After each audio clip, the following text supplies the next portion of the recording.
Sabda Pandita Ratu kali ini mengetengahkan episode ke-8 dengan judul Sang Rajasa Triwikrama.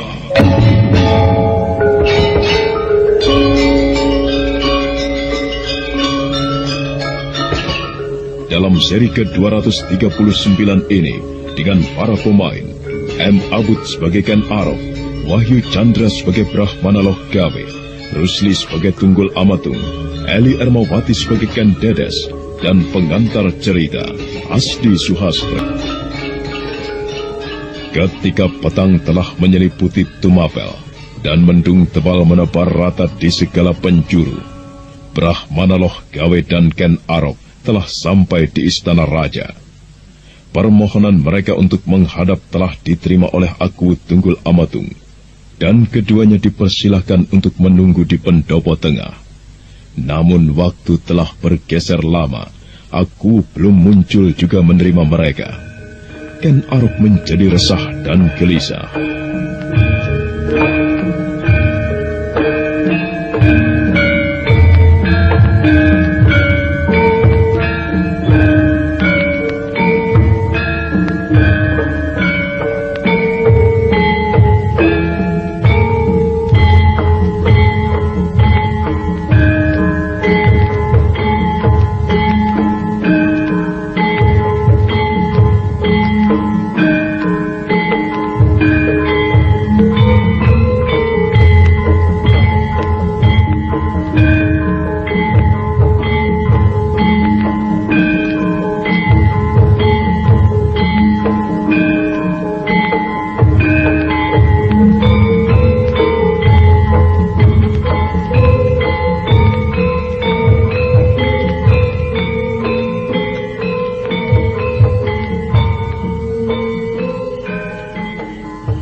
Bapak Brahmana.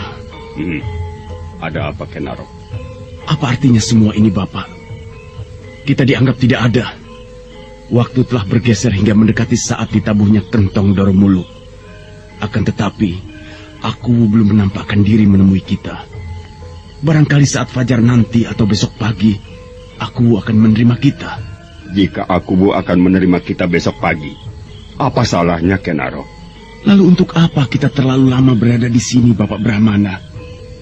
Kita dipersilahkan menunggu di sini, tetapi Aku belum muncul juga. Jangan persoalkan itu. Duduklah dengan tenang. Bagaimana aku bisa tenang, Bapak? Kau terbawa oleh amarahmu, Ken Arok.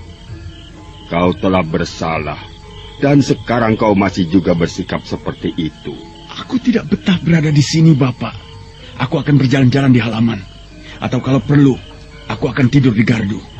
Daripada kita di sini, tetapi kita disiksa seperti ini. Jangan tinggalkan tempat ini, Ken Arok. Jika kau masih mau mempercayai kata-kataku, jangan tinggalkan tempat ini. Kita menunggu. Biar sampai pagi sekalipun, kita tetap menunggu.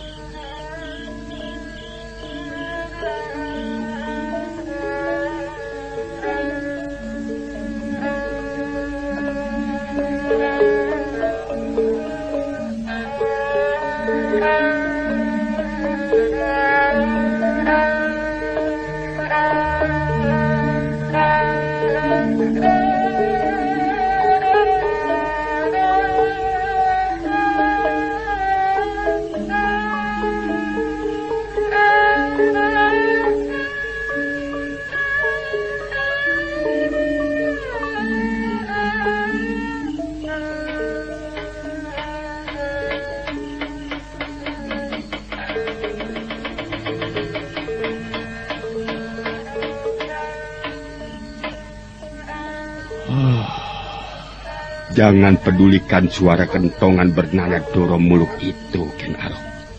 Tetaplah duduk tenang. Sekarang saatnya jiwamu diuji. Apakah kau mampu menunjukkan perilaku manusia atau tidak? Hanya manusia yang mempunyai naluri menguasai diri, bertarung melawan dirinya sendiri. Kalau begitu aku akan tidur, Bapak Brahmana. Kau akan tidur di mana? Biarlah aku tidur di lantai ini. Jangan. Kau telah berlaku tidak sopan. Tetapi apa yang telah dilakukan oleh aku, Wu? Ia telah mengundang Bapak untuk hadir di sini. Aku telah mempersilahkan Bapak untuk menunggu di ruang ini. Tetapi mana aku, Wu? Aku belum menemui Bapak Brahmana. Jika aku memperlakukan aku demikian, aku masih bisa menerimanya, Bapak. Akan tetapi, yang diperlakukan demikian adalah Bapak. Mengapa justru kau yang menjadi kebingungan? Aku tidak merasa apa-apa. Aku tidak merasa apa yang dilakukan aku itu ditujukan kepadaku. Tetapi justru lebih ditujukan kepadamu, Ken Arok. Akhirnya Ken Arok mencoba untuk tidak peduli. Dia beringsut menuju Saka dan kemudian bersandar pada tiang pendopo. Ken Arok berusaha mengheningkan diri, tetapi ternyata keresahannya masih tetap membuatnya tidak tenang. Sementara itu aku Tunggul Amatung berjalan mondar-mandir di dalam biliknya. Tuanku belum tidur? Belum, Ken Dedes. Kau menganggap bahwa aku justru tengah menyiksa diri? Bukankah sebenarnya saat ini tuanku sedang memendam rasa amarah? Dan iya. Rasa amarah itu menyenangkan? Maksudmu? Amarah itu sebenarnya tidak menyenangkan, tuanku. Ada apa, tuanku? Ada apa, tuanku? Kau tidak merasakan sesuatu yang aneh, Ken Dedes? Sesuatu yang aneh? Kemarilah, berdirilah di sebelahku sini. Bagaimana? Kau merasakannya? Hamba masih belum mengerti dengan apa yang tuanku maksudkan. Udara yang mengalir masuk dari pintu. Terasa hangat. Kau tidak merasakannya? Tuanku benar. Apa yang terjadi? Jelas ini keadaan yang tidak sewajarnya. Apa yang kau lakukan itu, Ken Arok? Apa yang akan kau lakukan itu, Ken Arok? Tidak. Apa yang kau perbuat? Aku tidak berbuat apa-apa, Bapak Brahmana. Kau bisa berbohong kepada orang lain, tetapi kau tidak bisa berbohong kepada diriku. Aku benar-benar kecewa, Ken Arok. Aku kecewa dengan sikapmu. Hatimu begitu kotor, berlepotan dengan nafsu-nafsu yang tidak juga bisa kau kendalikan. Ayo, bersikaplah yang baik. Jika kau masih juga bandel, aku tidak akan peduli lagi denganmu.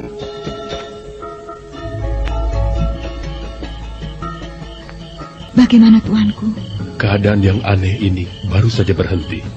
Iya, tapi barangkali sebenarnya suatu keadaan yang wajar saja, tuanku. Aku merasakannya sebagai sesuatu yang tidak wajar, permaisuriku. Tetapi baiklah, kau tidak usah ikut memikirkan hal itu.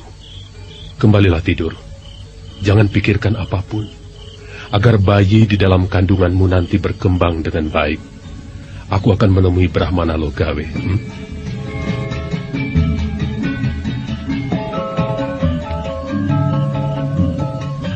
Hamba mengaturkan sembah tuanku.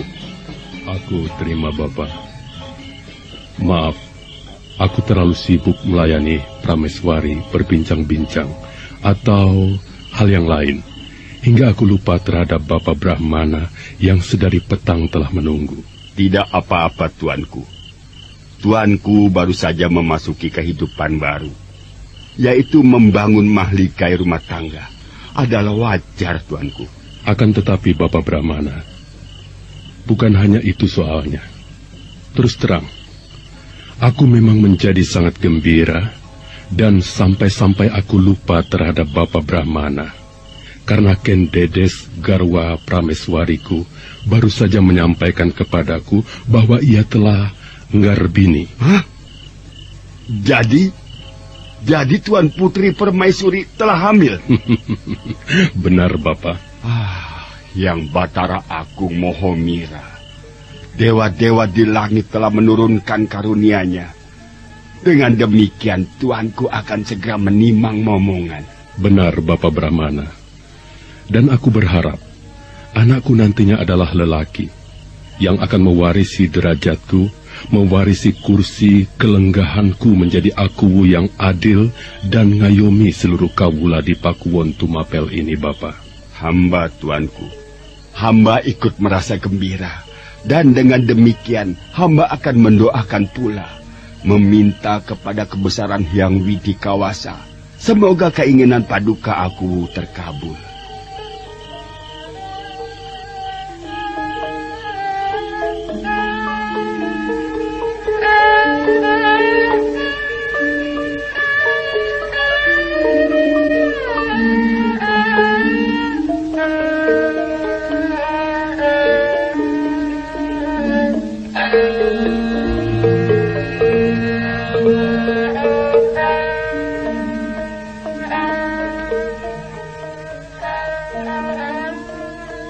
Aku Tunggul Ametung mengangguk-angguk.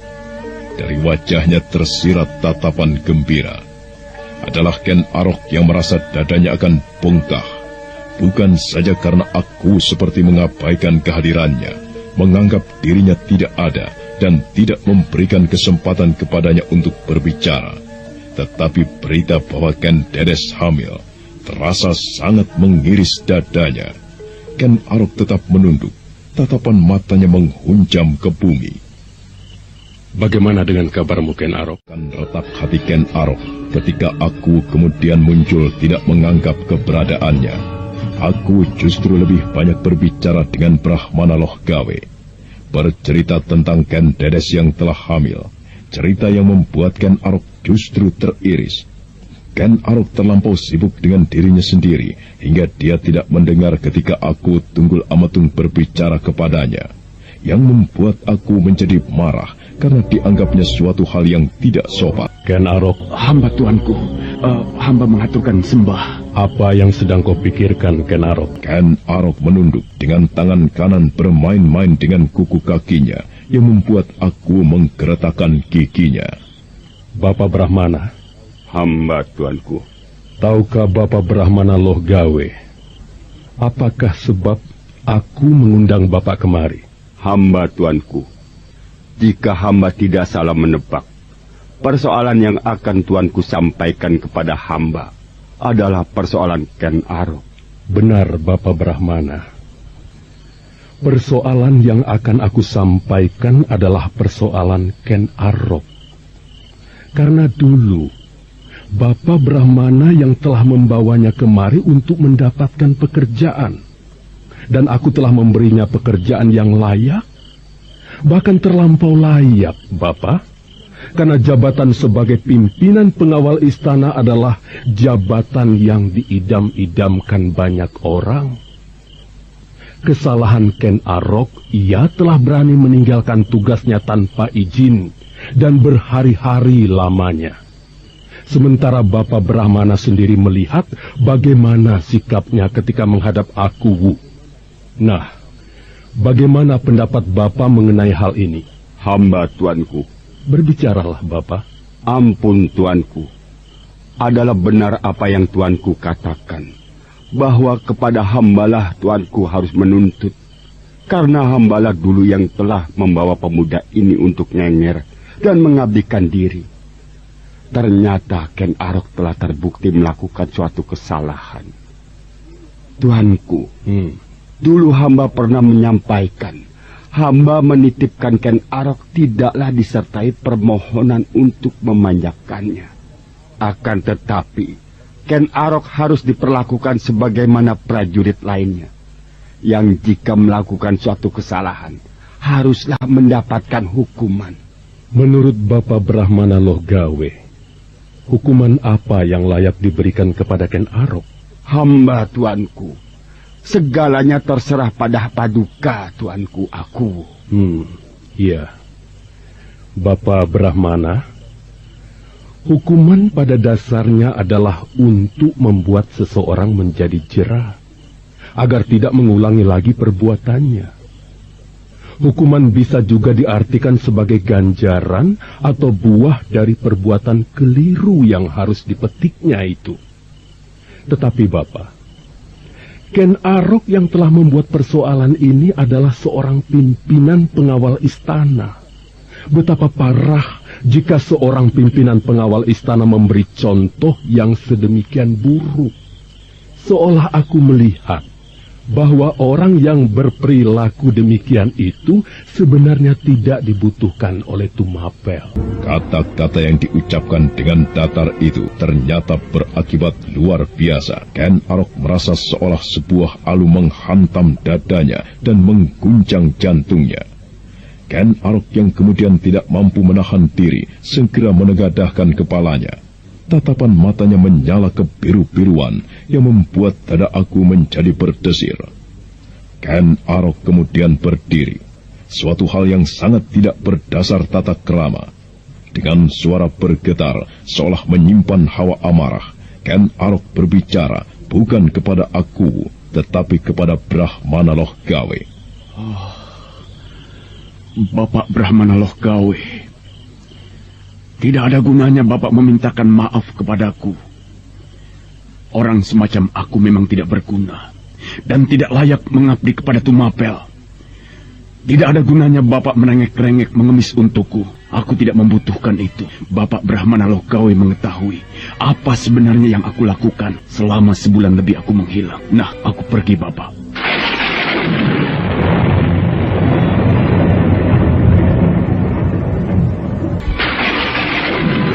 Petir yang meledak dari mendung yang menebal seolah ikut menyaksikan apa yang dikatakan oleh Ken Arok, dan sesaat kemudian hujan pun turun dengan derasnya. Dengan tegap Ken Arok meninggalkan tempat itu, berjalan menerobos derasnya hujan.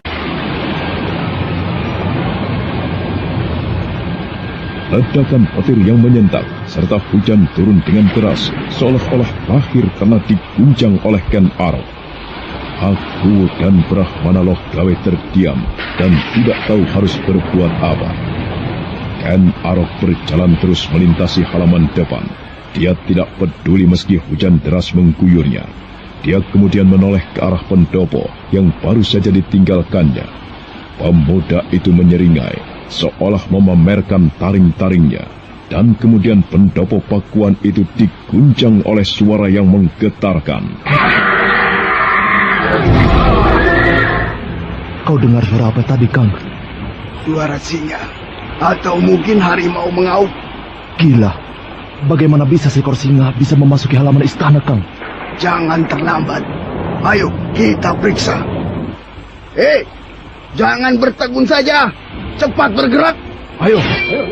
Dengan pedang telanjang, sekelompok prajurit jaga segera berlarian menerobos gelapnya malam menuju pendopo. Namun para prajurit itu kemudian tidak berkutik lagi ketika lampu-lampu berminyak lemak di pendopo padam karena dihembus angin. Hanya lampu di pendopo tengah yang terlihat masih menyala. Para prajurit itu kemudian tersentak lagi ketika terdengar kembali auman singa yang menggeletar. Kali ini arahnya dari alun-alun.